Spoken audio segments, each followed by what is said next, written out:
नमस्कार, आप देख रहे हैं न्यूज़ फॉर नेशन और मैं स्वाति पांडे आपके साथ। आगामी 5 दिसंबर को बिहार के कुढ़नी विधानसभा सीट पर उपचुनाव होने को है, जिसका रिजल्ट 2 दिन बाद यानी 8 दिसंबर को आ जाएगी।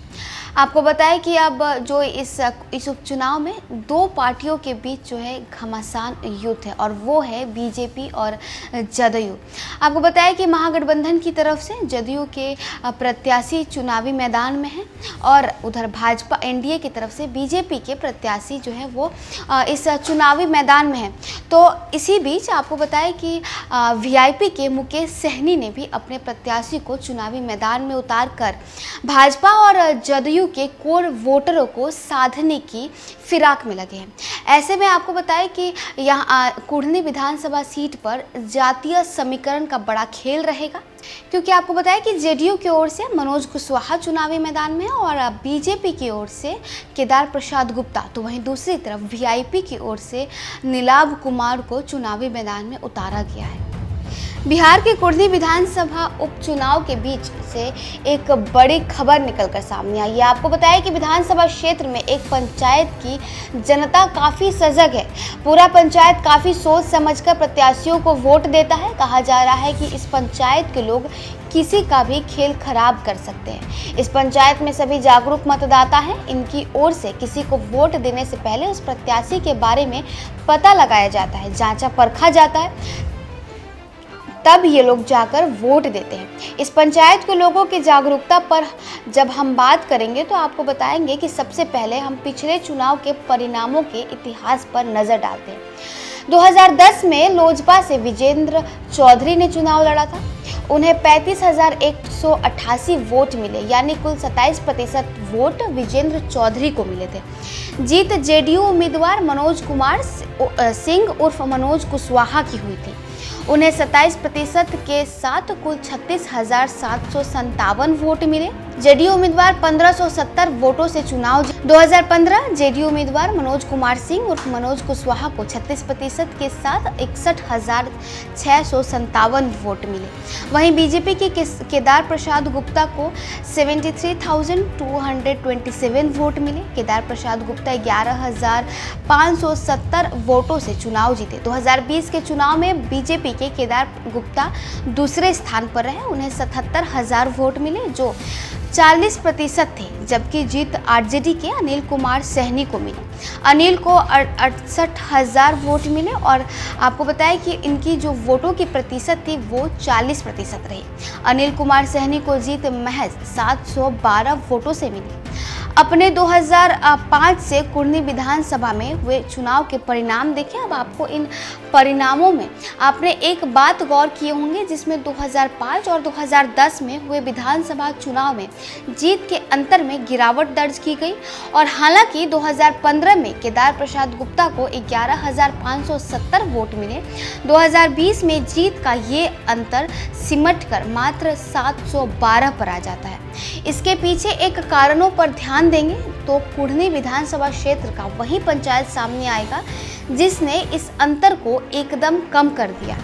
कुढ़नी विधानसभा चुनाव को करीब से देखने वाले एक पत्रकार कहते हैं कि इस क्षेत्र में एक हरिशंकर मनियारी पंचायत है। इस पंचायत के लोगों ने 2020 के विधानसभा चुनाव में ऐलान कर दिया था कि उनकी पसंद का कोई प्रत्याशी नहीं है, इसलिए वे मतदान केंद्र पर जाएंगे जरूर, लेकिन नोटा दबा कर आएंगे।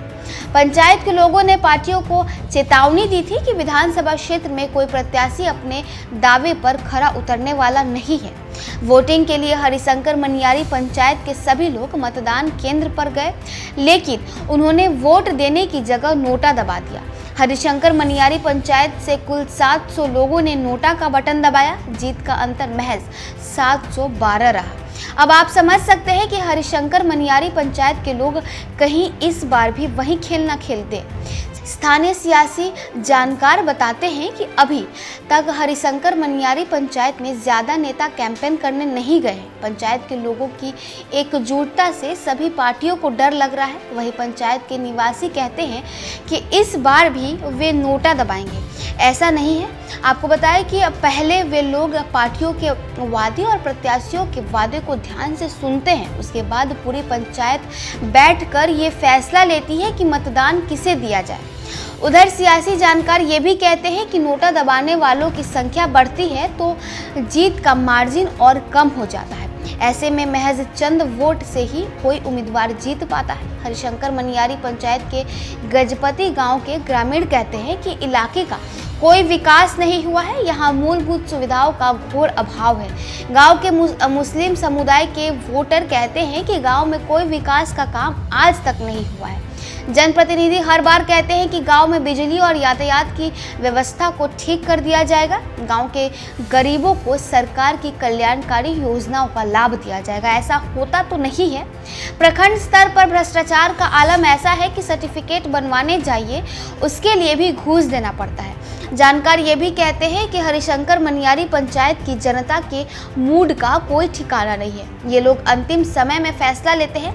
2022 के विधानसभा चुनाव में एक साथ 700 लोगों ने नोटा दबाकर ये बता दिया कि इनके मन माफिक कोई काम नहीं होगा तो ये अपना बटन नोटा पर दबाएंगे।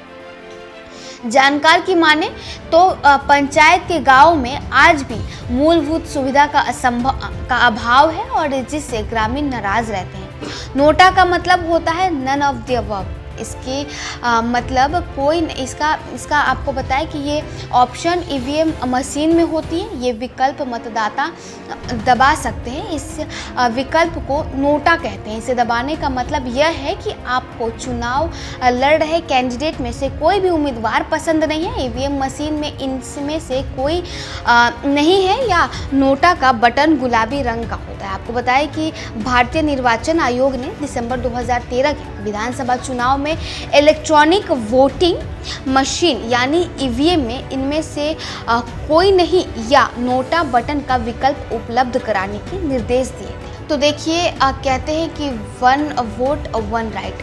तो वोट देने की तो आपकी राइट है ही, लेकिन आपके पास ये भी अधिकार है कि आपको अगर कोई भी प्रत्याशी पसंद नहीं है तो आप ईवीएम मशीन पर एक बटन होती है नोटा यानी नन ऑफ द अबव, तो आप इसको दबा सकते हैं। आप इससे आप उस चुनाव को बहिष्कार कर सकते हैं, उस चुनाव के प्रत्याशियों का बहिष्कार कर सकते हैं। और ऐसा ही बहिष्कार आपको बताया कि कुढ़नी के एक पंचायत के लोगों ने किया था और इसी के कारण जो है वहाँ के जो वोट की जो मार्जिन है वो कम हो गई थी। और अब ये देखने को मिलेगा कि 2022 में जो उपचुनाव होगी कुढ़नी में 5 दिसंबर को जो उपचुनाव होगी उसमें ये पंचायत के लोग क्या खेल खेलने वाले हैं, क्योंकि पिछली बार भी जब चुनाव हुए थे तभी सेम जो प्रत्याशी थे वही थे। जेडीयू की तरफ से मनोज कुशवाहा थे, भाजपा की तरफ से केदार प्रसाद गुप्ता थे और वहीं उन्हीं प्रत्याशियों को इस बार भी इन दोनों पार्टियों ने चुनावी मैदान में उतारा है। तो अब जो होगा वो तो 8 दिसंबर को ही पता चलेगा। तब तक के लिए इस खबर में बस इतना ही, और भी वीडियोस और अपडेट्स के लिए आप देखते रहें न्यूज़ फॉर नेशन।